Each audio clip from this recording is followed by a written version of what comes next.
4বার jail খাটলো কার জন্য, কি জন্য?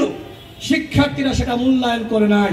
আমরা যতদিন লড়াই করেছি, রাজপথে নেমেছি, এখন অনেক বড় বড় বিপ্লবীরা আমরা দেখছি, এদেরকে কখনো আমরা দেখি নাই। এই ঢাকা বিশ্ববিদ্যালয় যে ইতিহাস সৃষ্টি করেছে, সেই ইতিহাসের সূচনা করেছে ছাত্র অধিকার পরিষদ। আমরা প্যানেল দিয়েছিলাম, সেই প্যানেল থেকে আমরা 11 জন নির্বাচিত হলেও মাত্র 2 জনকে ঘোষণা করা হয়, নুরুল হক নূর এবং আক্তার হোসেন। আমি সেই সময় একমাত্র প্রার্থী হিসেবে চ্যালেঞ্জ করেছিলাম, আমি হারি নাই, অভিযোগ দাখিল করেছিলাম একমাত্র প্রার্থী হিসেবে, আমার আত্মবিশ্বাস ছিল, কিন্তু সেই সময় আমি সমাধান পাই নাই। এরপরে 24-এর গণঅভ্যুত্থানের পরে আমি এই বর্তমান প্রশাসনের কাছে আবারও অভিযোগ দাখিল করি। পরবর্তীতে ওই কুখ্যাত কুলাঙ্গার সন্ত্রাসী গোলাম রাব্বানী অবৈধভাবে ডাকসুর জিএস নির্বাচিত হয়েছিল, ওর ছাত্রত্ব বাতিল হয়েছে। আমি বিশ্ববিদ্যালয় প্রশাসনকে ধন্যবাদ জানাই। আমি ডাকসুর জিএস হতে পারি বা না হতে পারি, গোলাম রাব্বানী যে অবৈধভাবে নির্বাচিত হয়েছিল সেইটা আমি প্রমাণ করতে সক্ষম হয়েছি। জিএস হয়ে কি হবে, ভিপি হয়ে কি হবে, যদি জনগণের জন্য কাজ না করতে পারি? আমরা কি থেমে গিয়েছিলাম? ফারুক হাসান এজিএস ক্যান্ডিডেট ছিল, বিনিয়ামিন মোল্লা ছাত্র অধিকার পরিষদের সভাপতি, তিনিও একটি হল সংসদের ভিপি হিসেবে ক্যান্ডিডেট ছিল।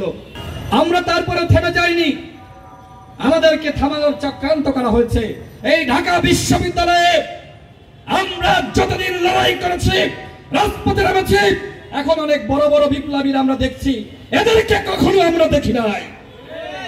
এই ঢাকা বিশ্ববিদ্যালয় যে ইতিহাস সৃষ্টি করেছে, সেই ইতিহাসের সূচনা করেছে ছাত্র অধিকার পরিষদ। ঢাকা বিশ্ববিদ্যালয়ের বন্ধুগণ, শিক্ষার্থীরা, এই ইতিহাস যদি আপনারা ভুলে যান, তাহলে এই বাংলাদেশে আর কেউ রাজপথে নামবে না। বিনিয়ামিন মোল্লা ডাকসুর ভিপি হিসেবে দাঁড়িয়েছিল, ডাকসু হবে কি হবে না সেটি নিয়ে অনিশ্চয়তা ছিল, কিন্তু বিনিয়ামিন মোল্লা সেই ডাকসু আদায় করেছে। কিন্তু দুঃখের সাথে বলতে হয়, শুধুমাত্র আমি বিনিয়ামিন মোল্লার কথা বলছি না, আরো অন্যান্য প্যানেলের শিক্ষার্থীরা ছিল, ছাত্র দল বলেন, ছাত্র ইউনিয়ন বলেন, ছাত্র ফেডারেশন বলেন, অন্যান্য ইসলামিক ছাত্র সংগঠন, ইসলামী ছাত্র আন্দোলন, মজলিস সহ আরো যারা আছে বাম প্রগতিশীল, আমি দেখেছি যারা ফ্রন্টলাইন যোদ্ধা, তারা কেউ নির্বাচিত হতে পারে নাই। তাহলে এই বিনিয়ামিন মোল্লা যে 4বার জেল খাটলো কার জন্য, কি জন্য? শিক্ষার্থীরা সেটা মূল্যায়ন করে নাই। ছাত্র দলের ভিপি ক্যান্ডিডেট, জিএস ক্যান্ডিডেট, সকাল বেলায় তাদের বিরুদ্ধে আচরণবিধি লঙ্ঘনের অভিযোগ তোলা হলো, দুপুর গড়িয়ে গেল, এই অভিযোগ চলতেই থাকলো। শিক্ষার্থীরা মনে করলো সে তো বেয়াদব। এমন ধরনের ন্যারেটিভ তৈরি করা হয়েছিল যে ছাত্রলীগ আর ছাত্র দল একই রকম। এই ন্যারেটিভ, এই প্রপাগান্ডা কারা তৈরি করেছে?